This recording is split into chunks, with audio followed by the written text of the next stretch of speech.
Welcome to Boozy Movies, where watching movies and making cocktails is what we do. Far out. This week we have 2 cocktails for the movie The Big Lebowski.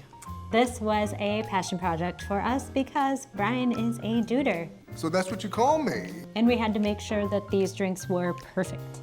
In The Big Lebowski, a former member of the Seattle Seven and co-author of the Port Huron Statement gets dragged into a convoluted kidnapping scheme because someone soiled his rug. Along the way, we learn that bowling, nihilism, and a white Russian are all you really need to survive life's chaos. So our first cocktail is the Dude Abides, named after the dude.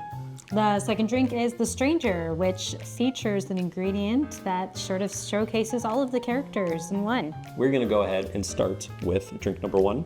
You mind if I do it, Jay? Yes, The Dude Abides. For this cocktail, we are gonna be using coconut rum, vanilla syrup, saline, amaretto, half and half, lemon juice, salt, instant coffee granules, granulated sugar, boiling water, and coffee liqueur. In a mixing tin, combine 1 ounce of coconut rum, half an ounce of vanilla simple, and a dropper of saline. Add ice and stir for 2 minutes. Strain into a chilled rocks glass with a sphere. In the same mixing tin, combine 3/4 of an ounce of amaretto, half an ounce of half and half, 1/4 of an ounce of lemon juice, and a pinch of salt. Add ice, the spring, more ice, cover and shake for 30 seconds. Strain on top of the rum layer.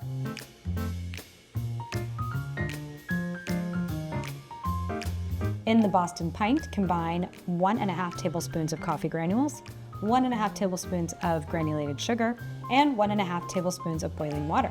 Using a frother, froth until light and airy, but still loose. Then add half an ounce of coffee liqueur and continue to froth until well incorporated. Layer on top of the cream layer and garnish with the dude. And here we have the Dude Abides. The elephant in the room is that it is not a white Russian. I'm not trying to scam anybody here. The White Russian, obviously with this movie, sort of repopularized that cocktail. It's the one everybody knows. There's a million recipes out there for it, or videos out there about how to make it. I did not know that. We thought we would do something a little different and turn it upside down, and you came up with this wonderful layered drink. That's fucking interesting. Lots of layers. There's coconut on the bottom. There's amaretto and some lemon in the middle, which I love lemon with coffee. And then, of course, the coffee layer top. You have any Kahlua? Initially, the coffee layer top is foamy, it's thick, but as you kind of tilt the drink up and sip, each layer just kind of like comes in and hits you, and you get like a new flavor sort of like every second coming in. That's some kind of Eastern thing? So an important thing to note, a tiny but important detail, is that for the coffee layer we use instant coffee granules.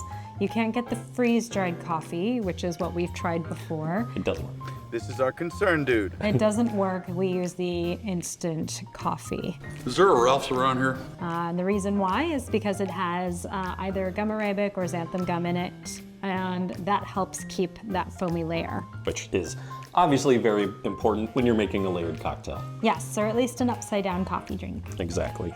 Also, things to note, instant coffee is regularly associated with being a little bit bitter.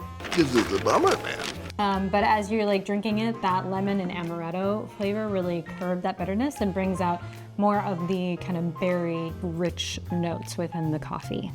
Oh, fucking A. Yeah, and it is interesting. I'm learning more and more. Like we added, there's the lemon in this. We had another cocktail the other night that may be on a future episode where we added cream to banana in just a tiny little bit, and it completely reshaped the drink. So by adding just a couple little flavors here and there, it's amazing what that can do to the total complexity of the cocktail. You said it, man. So speaking of a complex cocktail, this one might be our most complex yet. Once a plan gets too complex, everything can go wrong. Cocktail number 2 on the way, and that is The Stranger. For The Stranger, you're gonna want Mezcal, cinnamon whiskey, we like Fireball for this, Kummel, Absinthe, Cynar, vanilla extract, saline, ginger beer, and mint. in a mixing glass. We're going to combine a half ounce of Mezcal, 3/4 ounce of Fireball whiskey, a half ounce of Kummel, a half ounce of Absinthe, a bar spoon of vanilla extract, bar spoon of Cynar, and a dropper of Saline. We're gonna fill with ice and stir for 1 minute to chill, then strain into a chilled rocks glass with 3 small spheres. Top with ginger beer, give it a quick stir, and garnish with a mint bouquet. And here we have The Stranger, definitely named after our narrator in the movie, who at the bar orders a sarsaparilla. Yeah, it's a good one. And so we really wanted to capture like a sarsaparilla-y type drink. It took us a little while to get there, wouldn't you say? Strikes and gutters, ups and downs. After trying different variations, we thought we could do something easy and just do sarsaparilla and bourbon, sarsaparilla and root beer schnapps, sarsaparilla but none of those combinations really hit sarsaparilla on the head. It's time for Plan B. You had the wonderful idea of, well, what are the flavor profiles in sarsaparilla? We broke that down, kind of got the individual flavors of those, and came up with a bunch of ingredients. You see what happens? Yeah, and what I thought was fun was that as I was listing off possible ingredients to make up this drink, Brian started like naming off which characters really go well with those ingredients. Hasn't that ever occurred to you, man? We managed to get a whole cast in a cocktail. How about I list off the ingredients and you do the character? That sounds good to me. Okay, so the first one is absinthe. And that is going to be the dude because he is pretty trippy, has his acid flashbacks, and he's a stoner. Yeah, and that's like one of the more pronounced flavors in here. The sarsaparilla has a bit of a licorice flavor. Next is Fireball whiskey. I mean, Walter.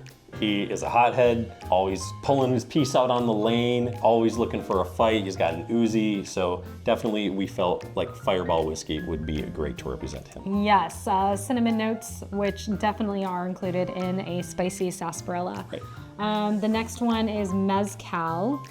That is after the Jesus. He is of Hispanic descent, and I figure, he's probably a big fan. Yeah, speaks very much of Jesus and his purple sweatsuit. Yeah. I mean, it's just like the perfect mezcal to represent him, maybe. Dios mío, man. Next is the Cynar. As you know, the Big Lebowski, the big Jeffrey Lebowski, he's a very bitter person, and that's really what I think of when I think of Cynar. So we felt like that would really fit him. We do need that because sarsaparilla has this sort of back of the mouth bite Absolutely. that we needed. Yep. Next is Kummel. Well, that would be after the Nihilists because it is a German liqueur. Yes, German liqueur that has all of those sort of the floral anise. So I would say that the absinthe kind of anise flavors, they're more fruity versus the Kummel is a little bit more floral. And we needed that to kind of round it all out. The next is the Saline. That would be after Brandt because he's just kind of like a salty person. He's pretty plain. And so I was like, you know what? Let's make Brandt the salt. So we did have somebody ask us recently why we put saline or salt in our cocktails. It really brings out the flavors. So someone who is very salty, he just adds more flavor to the movie, much like the saline adds the flavor, brings out all of those flavors in our drink. Yeah, I mean, if Brandt wasn't in this movie, there'd definitely be something missing. And then we can't forget the vanilla. Donnie, sorry, buddy. You're pretty plain Jane, my friend. We definitely needed you because Walter needed someone to walk all over the whole movie. That's right, it's a must-have flavor. Both in root beer and sarsaparilla, vanilla notes are a must. And then we also cannot forget Maud. The ginger, the redhead, the ginger beer. That just kind of worked out, I think, by chance because it gives a little zip. Yeah, we need that spiciness of the ginger, essential to a sarsaparilla, as well as the effervescence. Yes. Well, what about the toe? She's not a fan of the toe at all. We do have Bunny. We wanted to represent Bunny. She does have green nail polish. She does have a green bathing suit as well, okay? So it could come from there, and that is where the mint bouquet comes in. One thing to note, we did put in 3 small spheres. That's for the bowling balls. I think one for the dude, one for Donnie, and one for Walter, right? I like your style, dude. Now, maybe bring that other drink in. I have only seen this movie once. So you have no frame of reference here. And everybody cannot believe that I've never seen it. Now I have. Why does everybody want me to see this movie? Obviously, you're not a golfer. There's all these little nuances. So it's a movie, and I know you probably can't relate to this, where if you watch it like 50 times, I could do that. you notice all of these little things, all these little details, and sometimes it's not even what the character says, but how they say it. That is absolutely hilarious. The fuck you talking about? I think that there must be a lot of really quotable lines in here, though, because Definitely. the other thing that I hear all the time is lines from the show, but I didn't even know it. I would just think that people were being clever or witty or funny, or maybe I didn't get the joke. I'm sorry, I wasn't listening. And I really didn't, because all of a sudden now, after watching this movie, I realized that it was really just a bunch of Big Lebowski lines. So now every time I say something funny, which is pretty much every other sentence, she is gonna think that I just took it from a movie and not an original. I will know, not just think. So let us know in the comments, what is your favorite Big Lebowski quote? I wanna know, so I can quote it at dinner parties. All right, I think we gotta cheers to that. We're gonna sign off here.